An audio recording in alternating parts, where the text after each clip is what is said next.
Il y a toujours le fait qu'une ministre de la République, Laurence Rossignol, puisse dire le mot nègre comme si elle vivait dans les années 20. La France est un pays de petits blancs, on va dire, pour faire simple, au début du 20e siècle, et aujourd'hui c'est un pays de diversité. Sauf comme ça, moi je suis un soyankiste. Comme je suis pas singorien. J'ai la raison est hélène et l'émotion est nègre. Non, c'est de la merde. Le français est notre langue. On le parle depuis des siècles. Il n'est pas seulement la langue des Français. Mais les femmes noires en particulier sont souvent cantonnées au registre exotique. Et que même, ce que je voulais dire, c'est que même les femmes politiques, en fait, qui sont là pour intervenir sur le champ politique, sont réduites finalement à des corps et comparées à des pierres précieuses. Il faut que nous soyons clairs. On ne connaît pas nos auteurs, soit c'est une minorité, et la majorité ne connaît pas ses auteurs. Falsification, parce que c'est à partir de là qu'a commencé la vraie réécriture de l'histoire africaine. Si tout était juste, beau et génial, les historiens ils partiraient à la retraite. Hein. Bonjour à tous. Alors, votre émission mensuelle Introduction à vous amène aujourd'hui au Collège de France pour une rencontre d'une grande envergure. Ce colloque qui tournera autour d'un thème « Penser et écrire l'Afrique aujourd'hui ». Et dans ce cas, M. Mobankou nous propose un panorama complet de la littérature coloniale à la littérature afro-française, en passant par les fondements de la France noire et les relations complexes entre la France et l'Afrique. Alors tout à l'heure, nous allons découvrir qui sont ces intervenants et quels sont leurs avis sur ce thème. Merci. J'ai déjà parlé des programmes scolaires, des manuels, de l'importance, c'est quand même l'école qui a construit l'identité nationale française autour d'un récit historique. Vous vous souvenez, c'était le fameux nos ancêtres les Gaulois. Alors aujourd'hui, à l'école française, il n'y a plus les Gaulois, et il y a encore des manières françaises. Alors nous sommes toujours au Collège de France et parmi les intervenants du colloque Penser écrire l'Afrique aujourd'hui, j'ai M. Durper, que je ne présente plus, est spécialiste des États-Unis et des questions de la diversité, et professeur, et journaliste, et quoi d'autre? Il y en a beaucoup quand même. Non, ça suffit. Alors, M. Durper, j'ai aimé votre phrase d'introduction. Être noir en France en 2016, ce qui passe et ce qui ne passe pas. Qu'est-ce que vous entendez par là? Ce qui passe et ce qui ne passe pas, ça veut dire que l'historien, il travaille sur le temps qui passe et qui ne passe pas. C'est-à-dire qu'il y a des choses qui évoluent et des choses qui n'évoluent pas. Alors c'est sûr, il y a 15 ans, il n'y avait pas de noirs à M6 ou à TF1, etc. Et puis il y a des choses qui ne passent pas, qui sont qu'il y a toujours les mêmes discriminations. Il y a toujours le fait qu'une ministre de la République, Laurence Rossignol, puisse dire le mot nègre comme si elle vivait dans les années 20 et pour désigner la population noire. On n'imagine pas, vous imaginez, aller à la télévision française et dire le mot youpin pour qualifier un juif. Donc, et ça pose pas problème. On a l'impression que c'est courant. Non, il suffit qu'elle dise que c'est dans un contexte. Encore une fois, si elle avait prononcé le mot youpin, elle peut aller à la télévision française après pour dire que c'est dans un contexte. Personne va l'écouter. Donc là, pour le coup, il y a quand même de vraies questions à se poser. Et ce sont des rapports de domination, évidemment. Tout à fait. Et quel est votre avis sur ce colloque? Et d'après vous, quel sera l'impact que ça pourrait avoir sur les Noirs de France et l'histoire de la France? C'est très important qu'Alain Mabankou rentre au Collège de France, qu'il puisse faire rentrer la France noire au Collège de France. Et en même temps, cette dignité, elle ne doit pas être seulement une France noire par le haut, mais elle doit être aussi une France noire everyday, tous les jours, quotidienne. L'égalité, elle doit être au quotidien, elle doit être pour tout le monde et pas uniquement par le haut. Donc c'est à la fois très important et en même temps, Alain le sait, il y a d'autres enjeux qui sont des enjeux de discrimination concrète, réelle, quotidienne. Et d'après vous, pourquoi ces discriminations qu'on n'arrêtait pas de dire tout à l'heure persistent encore dans ce XXIe siècle de la France diverse, nos melting pot? Oui, mais pas tant melting pot que ça. Il y a des siècles d'histoire. Il y a eu d'abord l'histoire de l'esclavage, l'histoire de la colonisation, et ça fait partie des choses qui ne passent pas. Il y a aussi une histoire effectivement différente de celle qu'elle est aux États-Unis, même si aux États-Unis il y a beaucoup de problèmes aussi. Mais le fait de se battre pour obtenir l'égalité des droits, une sorte de droit civique à la française, c'est quelque chose qui fait partie encore des horizons de notre pays. Et on parle souvent de combat communautariste. Je dirais que plus des personnes qui ne sont pas concernées directement, c'est-à-dire qui ne subissent pas la discrimination, vont se sentir impliqués par ces questions de l'égalité, plus ce combat sort de la communauté et plus il a de chance aussi d'avancer. Donc c'est les intéressés eux-mêmes qui ont leur destin entre leurs mains, et également tous ceux qui se sentent concernés par le fait que notre société fonctionne sur l'égalité, sur la dignité et pas sur des rapports de domination. D'accord. Et qu'est-ce que vous pensez de l'avancement tout simplement des droits civiques en France ? Il y a encore beaucoup à faire. Moi, je suis préoccupé par, comme je travaille beaucoup avec les écoles et dans le système scolaire, par la ségrégation scolaire, par le fait que dès l'école maternelle, dès l'école primaire, les enfants sont séparés dans des écoles différentes, ne se rencontrent pas. Et donc, on a beaucoup critiqué une France qui étaient peut-être communautaristes, comme si c'était les personnes qui étaient communautaristes, alors que c'est la communautarisation de la société qui est à mettre en accusation. Et se dire qu'à l'école, il n'y a pas justement éduquer ensemble des enfants français de toutes les origines, ça serait un enjeu qui serait essentiel. C'est pas pour le moment, c'est pas le cas, et c'est même plutôt en train de régresser. Donc ça me paraît être un enjeu qui est fondamental. Comment on arrive à refaire du lien entre nous ? Une très belle phrase. Alors avant de vous laisser partir, je voudrais juste vous laisser nous dire votre dernier mot. Un dernier mot pour dire, le dernier mot, ça pourrait être dignité. On rajouterait à liberté, égalité, fraternité, le mot de dignité. Merci, M. Durper. Merci à vous. Alain Mabankou, l'initiateur de ce colloque historique, est un écrivain essayiste, full professeur à l'Université de Californie à Los Angeles. Il est aussi professeur invité au Collège de France à la chaire de création artistique pour l'année académique 2015-2016 et devient le premier écrivain à occuper ce poste depuis sa création en 2004. Auteur d'une ribambelle d'œuvres littéraires dont Mémoire de port épique, Black Bazar, Tais-toi et meurs, Alain Mabankou nous propose le thème suivant, penser et écrire l'Afrique aujourd'hui. Alors, toujours au colloque de M. Alain Mabankou, au Collège de France. Et parmi les intervenants, j'ai M. Blanchard Pascal, historien, documentariste et spécialiste de l'Empire colonial français, chercheur. Alors, votre phrase d'introduction a été « La France noire au regard de l'histoire de France ».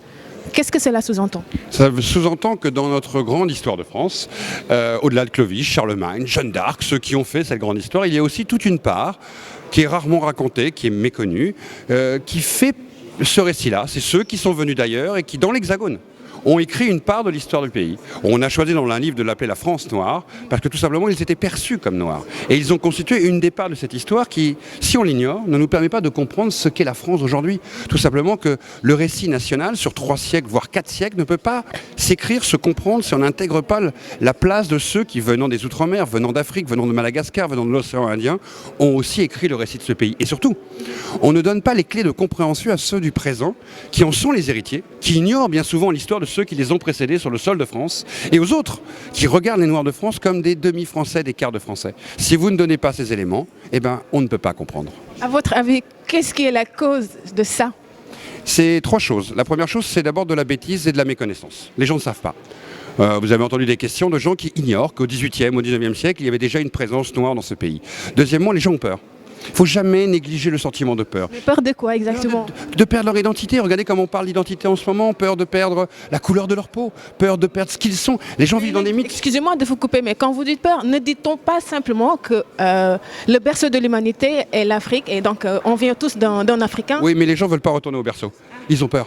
Ils ont peur de ça. Ils ont peur de changer peut-être de pays. Tout ça leur fait peur parce qu'on n'a pas pris le temps d'expliquer les choses. Vous savez, c'est pas si simple que ça, un bouleversement comme celui qu'a connu le XXe siècle la France. La France, c'est un pays de petits blancs, on va dire, pour faire simple, au début du XXe siècle. Et aujourd'hui, c'est un pays de diversité. Sauf que personne n'a pris le temps de nous expliquer que le vivre ensemble, c'était complexe. Et troisième point, certains ont vraiment des intérêts à faire que cette histoire ne soit pas partagée. Parce que eux, ils vivent dans un passé nostalgique où le temps était beaucoup plus beau pour eux quand les Noirs et les Arabes ne votaient pas et quand les femmes étaient dans les cuisines. C'est un temps béni pour eux. N'oubliez pas qu'il y a aussi ce sentiment-là de réactionnaire qui rêvait d'un temps merveilleux. C'est ces trois conjonctions qui sont dures à dépasser et les gens ne comprennent pas qu'aujourd'hui, notre pays a simplement besoin de renouveler sa manière d'écrire son histoire pour que tous les enfants de France se retrouvent dans l'histoire de France qu'on leur enseigne, tout simplement. Merci. Alors tout à l'heure dans votre intervention, je vous ai entendu parler du mot africaniste. Oui. Moi qui suis panafricaniste, donc j'aimerais savoir la différence entre africaniste et panafricaniste. Quand on est africaniste à l'université, c'est que l'on choisit comme option de travailler sur l'histoire de l'Afrique. Et moi, quand je suis arrivé en maîtrise, on m'a demandé quelle option, quel territoire de travail je voulais avoir. J'ai dit je veux travailler sur l'Afrique. Et quand on travaille sur l'Afrique en France, on devient africaniste. Il y en a qui sont médiévistes parce qu'ils travaillent sur le médiéval. Et africaniste, c'est ni plus ni moins que de travailler sur l'histoire de l'Afrique. Et j'ai fait tous mes travaux à partir de la maîtrise, DEA, thèse, sur l'histoire de l'Afrique. D'accord. Donc, voilà. Donc on n'est pas tellement loin. Vous avez juste Pana devant et après on est africaniste tous les deux. Alors, toujours dans votre intervention, vous aviez dit, vous parliez de manière d'être noir en France. Qu'est-ce que cela veut dire? Ça veut dire qu'être noir en France, c'est d'abord le regard des autres qui vous fabrique. Mais c'est aussi soi-même choisir un certain nombre de codes. Ça peut être choisir des quartiers, ça peut être choisir une manière d'écouter une musique, ça peut être de militer dans une association, ça peut être de travailler dans telle ou telle télé. C'est aussi un choix d'assumer ce que l'on est et ce que l'on veut être. On peut être noir ou ne pas vouloir l'être alors qu'on l'est de couleur de peau, et on peut être perçu comme noir alors que des fois on ne veut pas l'être. En tout cas, c'est quelque chose qui est très compliqué parce qu'on peut vous renvoyer des fois à votre identité sans que vous le souhaitez, mais on peut aussi la revendiquer, cette identité. Quand nos aînés dans les années 30 ont décidé d'écrire une revue qui s'appelait Le Cri du Nègre, ils ont revendiqué l'identité. Quand la négritude est émergée, ils ont revendiqué l'identité. Et dans d'autres cas, d'autres n'ont pas choisi de la revendiquer.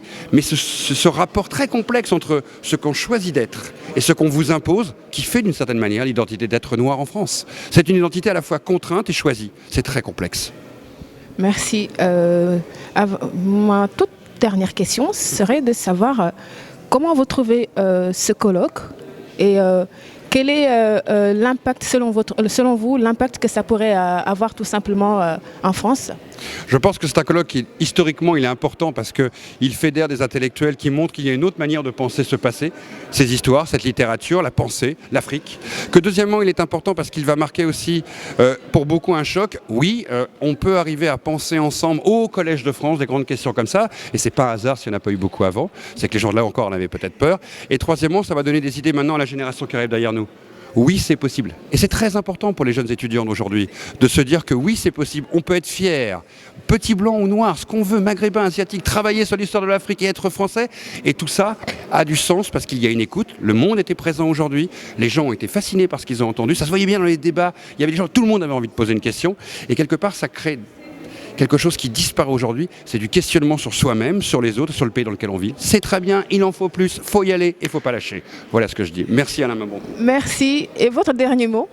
Mon dernier mot, c'est qu'il faudrait un tout petit peu plus de collèges de France et notamment que ça puisse être itinérant. Je l'ai dit à Alain, ce qui serait génial, c'est d'emmener des débats comme cela dans nos quartiers, dans les Outre-mer, l'emmener à Dakar, l'emmener à Bamako, l'emmener à Tana et d'aller parler de ces questions-là ensemble. Ce que fait aussi des fois avec Étonnant Voyageur, Michel Lebris, quand il nous emmène tous au Mali, quand il nous emmène tous au Congo, d'aller maintenant échanger au-delà des rives et de montrer que ces intellectuels sont vraiment des intellectuels de la diaspora. Merci beaucoup de tous ces éclairages. Et puis on vous donne rendez-vous prochainement peut-être pour la deuxième édition du colloque. Avec grand plaisir, avec grand plaisir. Merci encore de votre accueil en tout cas. Est-ce que vous pouvez nous rappeler votre phrase d'introduction? Eh bien en fait je propose, puisqu'il est question de penser, d'écrire l'Afrique noire, de penser l'Afrique à partir de ses marges, des îles, des océans et des mers, d'écrire l'histoire de l'Afrique océanique, c'est-à-dire de penser aussi que l'Afrique a navigué, les Africains ont navigué, ont été des commerçants, c'est-à-dire d'ouvrir vraiment vraiment la question de décontinentaliser l'histoire de l'Afrique, pour évidemment ne pas aussi l'enfermer dans un axe nord-sud, de montrer qu'elle a eu des relations à l'Est, avec l'Inde, l'Asie, à l'Ouest, et donc de bouleverser notre manière de voir de la cartographie de l'Afrique, et aussi d'être moins basé sur la terre seulement, c'est-à-dire que la décolonisation d'accord, mais ça ne se passera pas sans être ouvert aussi sur l'horizon des mers et des océans. Et aujourd'hui, qu'est-ce que vous pensez en tout cas de l'histoire africaine ou bien de la diaspora qu'on doit introduire dans l'histoire française? Comment vous pensez que cela puisse se faire? Oh ben c'est en train de se faire, ça se fait. Il y a des choses qui sont absolument aujourd'hui, peut-être que c'est encore difficile dans l'université, mais dans la société, il y a de plus en plus d'associations, d'expositions, il y a de plus en plus de jeunes noirs, femmes et hommes, artistes, journalistes qui parlent, et c'est un mouvement incontournable. On ne reviendra pas en arrière. On ne reviendra pas en arrière, c'est fichu pour ceux qui pensent que la France est blanche et chrétienne. Ça, c'est fini, c'est fini. C'est fini, hein, j'espère. En tout cas, merci du petit moment que vous nous accordez. On va reprendre ça peut-être bientôt avec votre intervention. Merci, merci. Au revoir. À côté de moi, un des intervenants, M. Achille Mbembe, philosophe, politologue, historien à l'Université des États-Unis et de l'Afrique du Sud, si je ne me trompe pas. Alors, qu'est-ce que c'est que afropolitanisme et afrofuturisme?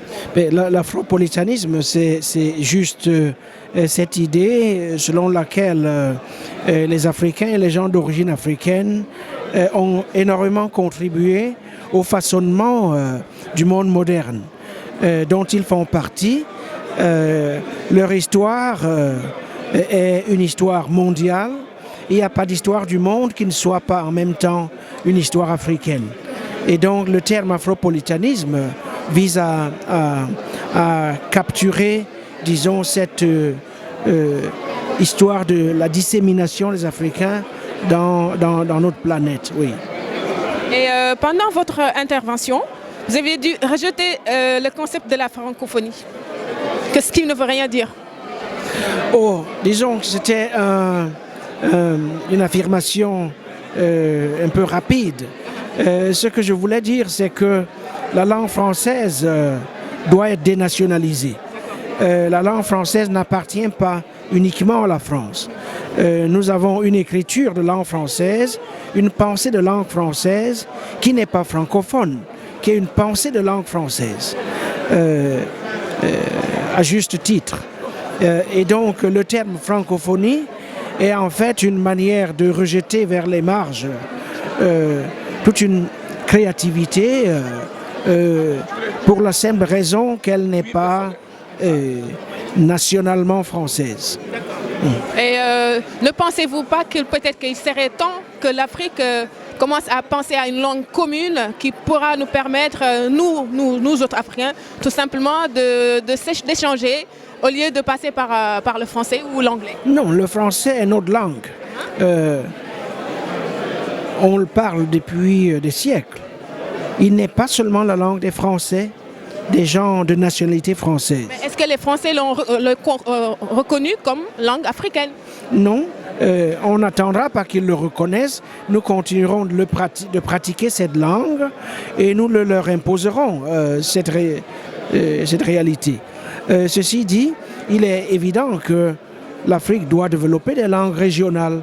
Il y en a un certain nombre, il faut les étudier à l'école, il faut investir de l'argent dans le développement de ces langues parce qu'elles sont porteuses de savoir, de culture et de facultés de communication. Elles sont absolument cruciales pour l'avenir culturel des Africains. D'accord. Tout à l'heure, vous avez dit que l'Afrique était une sorte de laboratoire pour le monde. Qu'est-ce que vous vouliez dire par là? Mais je voulais dire que pour tous ceux qui veulent se faire une idée du monde qui vient, l'Afrique offre effectivement, disons, des exemples de tout ça, qu'il s'agisse des formes du marché, des formes de gouvernement, de la manière dont on construit les villes. Il y a une énorme créativité africaine qui permet aux uns et aux autres de faire face aux défis de notre temps, que ces défis soient ceux du développement, de la santé ou de la mobilité. D'accord. Et la dernière question se basera sur le colloque. Quel est votre avis sur votre ressenti aujourd'hui? Mais je crois que c'était un moment absolument important dans la présence culturelle et intellectuelle des Africains dans ce pays. Le colloque a montré qu'il y a une puissance intellectuelle d'origine africaine que la France peine à intégrer dans sa politique à la fois nationale et mondiale. Et c'est une énorme perte pour elle, puisque la plupart de ces cerveaux, évidemment, sont rattrapés par les États-Unis qui les utilisent à bon escient. Et donc, la cécité de la France officielle et la difficulté qu'elle éprouve à reconnaître l'existence de ce trésor est quelque chose qu'il faut déplorer vivement. Et votre dernier mot avant de vous laisser partir? Mais j'ai vécu une journée absolument mémorable et formidable. Elle montre que les gens d'origine africaine dans le monde ont des choses absolument importantes à dire et qu'il y a un avenir de l'Afrique qu'il nous faut préparer. Et une fois que l'Afrique sera debout, la reconnaissance des gens d'origine africaine partout où ils vivent sera augmentée. Merci beaucoup. Non, sur ce colloque, j'ai un avis clair, quoi. Je pense qu'il y a 10 ans ou 15 ans, je n'aurais pas participé à un tel colloque parce que j'étais dans une espèce de colère liée au fait que on nous entend peu. Dans le nous, je mets un nous africain, négroïde, arabo-négroïde, quelque chose du genre. Je mets ça dans ce nous-là. Et que les discours occidentaux sur l'altérité de l'Afrique sont des discours la plupart du temps français. Parce qu'en France, et je pense que c'est normal, on est décrit par rapport à une mythologie française. Tu vois, c'est le descripteur qui gère son truc. Le descripteur, il voit des négros qui arrivent là, du Congo, du Sénégal et tout ça. Et puis lui, il met sa mythologie dedans. On va pas lui reprocher de mettre sa mythologie dedans. Ils ont le droit de le faire, comme on a le droit d'être con aussi. Voilà, tu vois, ils ont le droit, c'est pas un problème. Maintenant, après, c'est une fois que tu as mis ta mythologie là, il faut aller un peu plus loin. Mais qui sont ces gens? Quelle est leur vision esthétique du monde? Qu'est-ce qu'ils disent du monde? Comment voient-ils le monde? Parce que à eux, j'ai projeté de façon plus ou moins involontaire comment eux, ils doivent voir le monde. Et vous, actuellement, comment vous voyez tout simplement, en tout cas, les Noirs, le continent et les Noirs excentrés, les Africains excentrés, j'ai envie de dire? Mais ça dit qu'il faut qu'on parle un peu plus à l'intelligence plutôt qu'à un sentiment. Déjà, noir, c'est difficile à définir. On est d'accord, c'est hyper difficile à définir. Non, là, déjà, on arrive en France. En France, voilà, en 2016 encore, il y a des gens qui ont des visions incroyables de l'Afrique. Totalement incroyables, qui sont liés encore à des imaginaires qui datent du 19e siècle. C'est en 2016, c'est incroyable. À votre avis, quelle est la cause de ça? Ça, moi, je ne suis pas responsable de l'éducation qu'on donne aux autres. Mais par contre, je veux être l'acteur de l'éducation que je donne aux miens ou aux gens qui sont autour de moi, peu importe. C'est ceux-là que je définis comme les miens. Et à ceux-là, je dis un discours d'intelligence, en fait. Regardez l'histoire. Voilà comment elle s'est constituée. Regardez les hommes. Voilà comment ils se sont constitués. Regardez les femmes. Voilà qui sont-elles. Regardez ces gens-là. Voilà qui ils sont. Qu'est-ce que vous en pensez, vous? Voilà.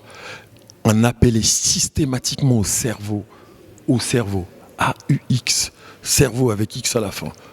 Voilà. C'est l'intelligence, elle est collective, en fait. Est-ce que vous pensez que le colloque d'aujourd'hui aura un impact très très positif dans le futur? Donc il s'agit de rendre intelligible le discours. D'accord? C'est pour ça qu'on est là.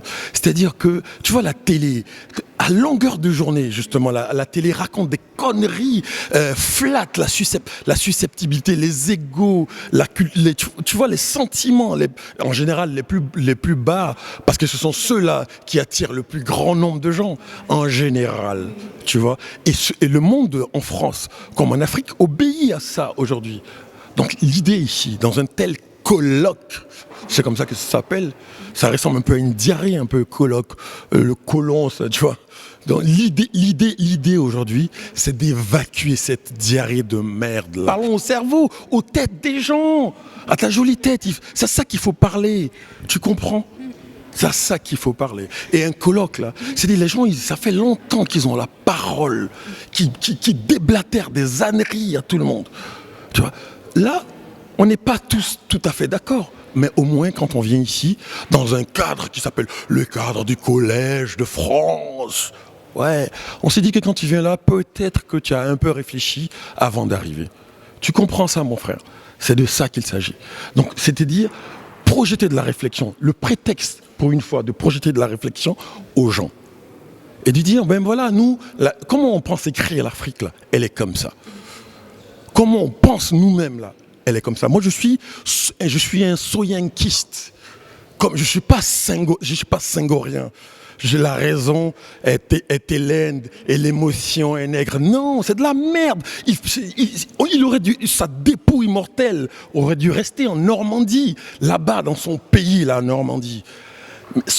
Je n'ai pas défini qui je suis. J'ai juste à être, tout simplement. Tu comprends ça, mon frère? Il faut juste être. Le tigre ne proclame pas sa tigritude. Il est juste là. Il a juste à être un tigre. Il bondit sur sa proie s'il veut. Il la mange s'il veut. Après, ce sont les autres c'est les autres qui doivent se masturber, se tortiller le cul pour savoir qui je suis. Mais non, moi, j'ai pas à leur expliquer ça. J'ai juste à être. Et ce genre de colloques-là servent à dire qui on est. Qu'est-ce qu'on pense du monde? Quelle est notre esthétique du monde? Voilà, ça n'a pas de couleur. Il faut arrêter la chromatographie de la pensée. D'accord? Avant de vous laisser, j'aimerais juste savoir votre dernier mot, qui n'a rien à voir avec le colloque, hein. Juste votre dernier mot. Mais je n'ai pas de dernier mot. Moi, j'ai mes 3 points de suspension. L'histoire, on l'écrit tous ensemble. J'ai pas de dernier mot. Tu veux que je ferme la parenthèse? Non, non, j'ouvre la perspective, ma belle. Je l'ouvre, nom de Dieu. C'est ça, je l'ouvre par l'intelligence. C'est bon, sale négro, ça ne veut rien dire. Ça veut rien dire. Est-ce que tu es con ou pas? Ça veut dire quelque chose. Pourquoi tu dis ça plutôt que ça? Ça veut dire quelque chose. Et puis là, quand tu fais ça, tu poses des questions. L'intelligence, c'est le début. C'est-à-dire que l'intelligence commence par les questions. Voilà.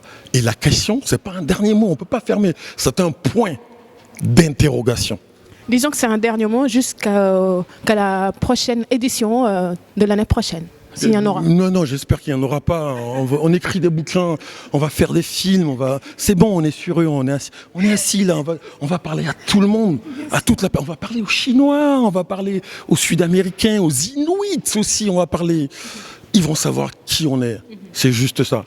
Merci beaucoup en tout cas de tous ces éclairages. Et puis on se donne rendez-vous peut-être la prochaine fois sur un de vos œuvres. Ah, je suis une de mes œuvres, ça c'est sûr que ça va. Alors nous sommes à la fin du colloque et recueillez votre phrase d'introduction, c'est formuler la question noire dans les médias du déni à l'affirmation. Est-ce que vous pouvez nous en parler un peu plus? L'idée c'est de dire qu'il y a vraiment un paradoxe dans les médias français, c'est que d'une part il y a une négation en fait de la présence noire, dans le sens où effectivement les noirs sont très peu visibles. Il y a vraiment un paradoxe dans la formulation de la question noire dans les médias parce qu'il y a un déni, notamment à travers l'absence des visages noirs sur les écrans, et en même temps il y a une omniprésence dans les discours racistes, une vraie récurrence de la mobilisation du registre relatif aux personnes noires. Et du coup l'affirmation, c'est l'affirmation d'un propos par les minorités, donc d'une opposition par rapport aux propos racistes, mais aussi d'un propos qui les définit et qui les affirme avec des termes qu'ils choisissent. Tout à l'heure, dans votre intervention, vous parliez de la question des femmes noires J'ai voulu souligner la question des femmes noires parce que les femmes noires, souvent, les femmes non blanches de manière générale, mais les femmes noires en particulier, sont souvent cantonnées au registre exotique. Et que même, ce que je voulais dire, c'est que même les femmes politiques, en fait, qui sont là pour intervenir sur le champ politique, sont réduites finalement à des corps et comparées à des pierres précieuses, à des animaux ou à d'autres figures noires qui sont dans des domaines complètement différents du leur. Donc il y a encore cette idée un peu coloniale de la femme noire, lascive, extrêmement sexuée, que j'ai voulu montrer en fait à travers les exemples que j'ai pris. D'accord. Et quel est votre avis, en tout cas, sur le colloque d'aujourd'hui, l'impact que ça peut avoir Je pense que c'est un colloque qui est historique. Hein. Il n'y a jamais eu une telle présence noire au Collège de France. Et puis les propos qui ont été formulés ont été absolument révolutionnaires, vraiment très très forts. Et j'ai beaucoup apprécié de pouvoir... j'ai beaucoup appris à travers les interventions des personnes qui sont intervenues à mes côtés. Et je pense que vraiment Alain Maboukou a réalisé un très très joli coup. Merci Rokhaya. Merci. Avant de vous laisser, votre dernier mot c'est quoi? C'est que je suis ravie d'avoir participé à cette journée et puis je remercie. Je suis ravie d'avoir participé à cette journée et je suis très heureuse d'avoir vu une telle affluence tout au long de la journée. Tout à fait. Alors on se donne rendez-vous prochainement. Merci beaucoup. Merci Khoudia. Pourquoi cette initiative? Mais parce que je pense que l'Afrique a des grands intellectuels. Pas que des intellectuels africains, même les amis des Africains, ceux qui ne sont pas forcément africains, mais qui contribuent à faire connaître la pensée africaine. Il faut les regrouper pour montrer la force intellectuelle. Vous n'avez pas assez d'écouter les discours de Finkielkraut et les autres qui vous font passer des fausses philosophies. Voilà. Et là, c'est du vrai travail. Parce que quand vous dites penser et écrire l'Afrique d'aujourd'hui, comment vous comptez faire, puisqu'on sait qu'une bonne partie de l'histoire africaine a été quand même falsifiée, comment vous comptez faire, sur quel document vous allez vous baser pour réécrire l'histoire de l'Afrique? Non, mais on a besoin de la falsification aussi pour comparer. Faut jamais effacer ses fautes, il faut les regarder à côté. Donc, c'est bien qu'il y ait la falsification parce que c'est à partir de là qu'a commencé la vraie réécriture de l'histoire africaine. Si tout était juste, beau et génial, les historiens ils partiraient à la retraite. Hein. Donc, de la même manière que la littérature africaine a émergé par le refus de la colonisation, l'histoire africaine aussi a refusé effectivement une certaine écriture occidentale de l'histoire. Mais on a besoin de cette histoire falsifiée pour regarder comme trace de la pensée occidentale à cette époque-là. Mais il ne faut pas non plus oublier que même parmi ceux qui ont falsifié, à côté d'eux, il y avait des gens qui ont dit des choses bien, des gens qui étaient européens, qui étaient allemands, qui ont écrit des choses qui nous ont permis d'évoluer, qui ont même aidé la négritude, comme l'allemand Léo Frobenius. Donc je ne mets pas l'Occident tout dans le sac, je choisis des individus qui m'intéressent, que même Cheikh Anta Diop a adoubé, Frobenius. Voilà.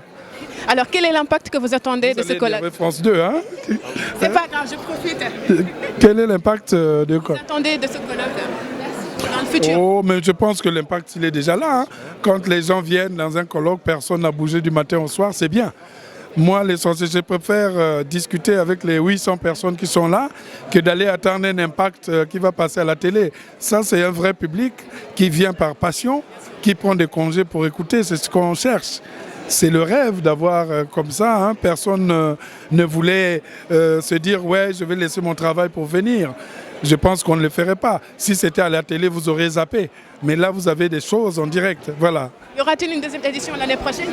Non, ce n'est pas une édition, c'est un colloque. Il ne faut pas...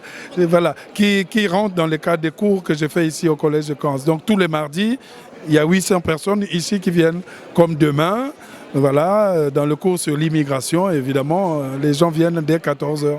Merci, on ne va pas vous retenir longtemps. Merci, hein. En tout cas, bravo et félicitations. Merci. Bon. Alors, nous sommes toujours à la fin du colloque « Penser, écrire l'Afrique aujourd'hui » qui a été initié par M. Moubankou Alain. Et j'ai eu quand même pas mal d'intervenants, mais cette fois-ci, c'est une charmante dame qui n'a pas intervenu, mais qui est juste venue pour, je crois, pour assister à ce colloque. Pour participer, oui, effectivement. Pour participer, je suis venue...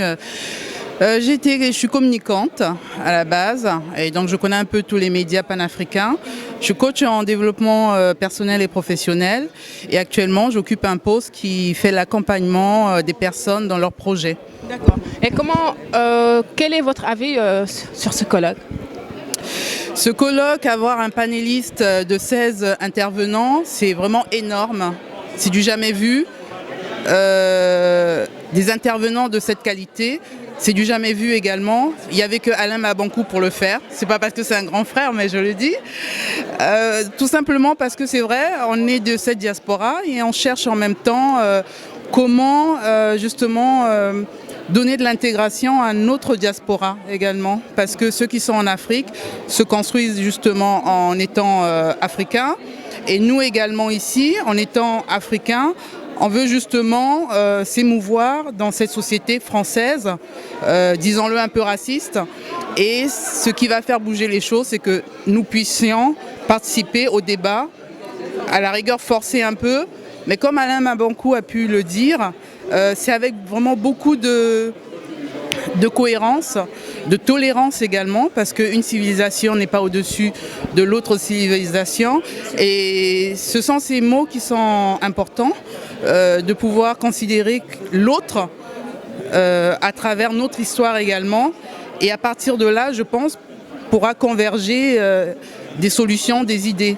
Achille Mbembe, un très grand justement philosophe également, qui repense l'Afrique avec des mots, avec de la créativité, l'afropolitanisme dont il nous a parlé.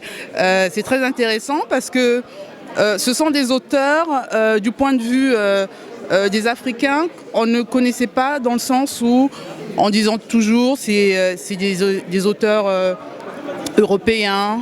Mais à votre avis, qu'est-ce qui fait que, peut-être, je ne sais pas, je vous ai coupé, est-ce que vous vouliez dire que c'est les Africains qui ne connaissent pas leurs auteurs, ou bien c'est la France qui ne connaît pas les auteurs de la francophonie? Les deux, curieusement. C'est triste à le dire, mais il faut que nous soyons clairs. On ne connaît pas nos auteurs, soit c'est une minorité, et la majorité ne connaît pas ces auteurs. Effectivement. Et lorsqu'il y a des auteurs qui émergent, qui sont mis en lumière, en public, ils sont considérés comme ceux qui collaborent avec les Occidentaux. Donc il y a toujours quelque chose de louche là derrière. Donc le parler de Achille Mbembe, d'établir les choses et de dire même que la francophonie, il faut rejeter parce que ça ne va pas nous aider. D'ouvrir les frontières. D'ouvrir les frontières, bon ça c'est pas nouveau parce que si on va dans les pensées de Kwame Nkrumah, justement cette unité africaine, c'est effectivement ouvrir ses frontières. Les pensées de Marcus Garvey aussi, un grand panafricaniste, cher Anta Diop. Oui, parce que j'ai eu organisé des colloques, effectivement, avec le professeur Théophile Obenga et l'un des colloques aussi que j'ai invité le professeur Achille Mbembe, qui s'est déroulé au Millésium, Club Millennium à l'époque, que j'ai organisé. Et également, j'ai été bien sûr dans tous ces mouvements de pouvoir penser l'Afrique, de réfléchir sur l'Afrique. Et en même temps, réfléchissant sur l'Afrique, moi qui ai grandi ici, c'est réfléchir sur moi-même. On ne va pas se leurrer, hein. Voilà, on ne va pas réinventer l'Afrique ou quoi que ce soit. Je pense qu'on est en train de nous chercher, se chercher soi-même également à travers cette Afrique qui est reconnue à l'extérieur. On a bien vu ça au niveau des Amériques et qui n'est pas reconnue ici. Donc déjà, la question est bien posée. Et ça, c'était pas clair dès le départ. C'est-à-dire qu'on n'avait pas ce discours de se dire c'est pas reconnu ici. On n'avait pas ce discours. On était assez timide et tiède. Même les auteurs étaient assez timides et tièdes. C'était pas assez clair dans leur pensée. Et aujourd'hui, Alain Mabankou, effectivement, a eu à pouvoir nous accoucher toutes ces idées, toutes ces pensées qu'il a pu réfléchir aussi, je suppose, à travers ses livres, des années et des années, à travers ses rencontres, les différentes cultures et autres. Voilà. Disons qu'il y a eu quand même beaucoup de changements. Et moi, je ne peux espérer que cela continue et ça va continuer. Alors, Patricia, avant de te laisser, ton dernier mot, c'est quoi? Écoutez, mon dernier mot, ça serait que déjà on sache où on va pour pouvoir montrer la voie à nos enfants. Moi qui ai des enfants et j'aime à le dire aussi, parce que je suis maman. Merci beaucoup. Voilà. À bientôt. Merci.